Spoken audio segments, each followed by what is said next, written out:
L'explosion a eu lieu il y a quelques minutes, en plein centre de Bruxelles, dans une rame de métro à la station Malbec. Les premiers blessés sont soignés à même le sol.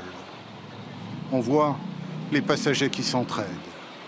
Le gros des secours n'est pas encore là.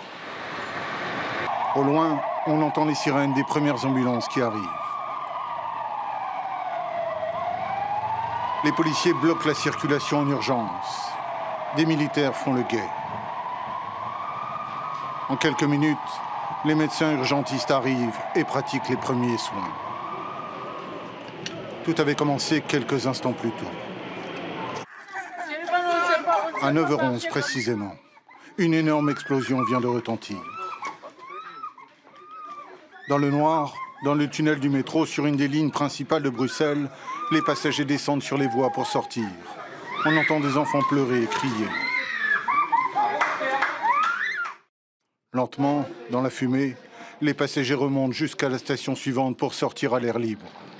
Des messages de sécurité demandent alors aux gens d'évacuer. Votre attention, s'il vous plaît. Par ordre de police, la station doit être fermée. Veuillez quitter la station immédiatement. À l'extérieur, les premiers véhicules de secours arrivent.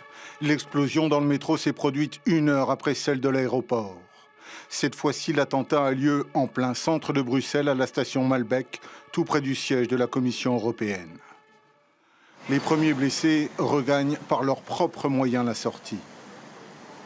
Sur ces photos, on voit plusieurs personnes à terre, visiblement grièvement blessées. Voici la première photo de la rame explosée. Une image diffusée par toutes les télévisions belges. En quelques minutes, un énorme dispositif de secours est déployé. Les télévisions diffusent les premières images des blessés soignés sur les trottoirs, au pied des magasins. Dans les 2 stations voisines, les passagers quittent précipitamment les couloirs du métro. Parmi eux, plusieurs personnes qui se trouvaient dans la rame où s'est produite l'explosion. C'est au niveau du premier wagon. Au moment où on démarrait, ça a pété. Je me suis baissé comme la plupart des gens et on a vite essayé d'ouvrir parce que la fumée est venue et on ne pouvait plus respirer, donc on a réussi à sortir. J'étais dans l'avant-dernier wagon et puis en démarrant de la station Malbec, il y a eu un gros boom, tout noir, de la fumée partout, les gens qui paniquent, cassaient les vitres pour descendre, voilà, on est sorti. En quelques minutes, tout le quartier est bouclé. Les forces de sécurité craignent un autre attentat.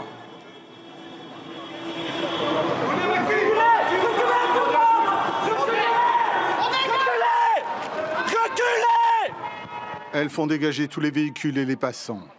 Toutes les stations de métro de la ville et les gares sont fermées. Des dizaines de militaires se déploient alors dans les rues. L'alerte aux attentats à Bruxelles est relevée d'un cran. Elle passe au niveau 4 sur une échelle de 5.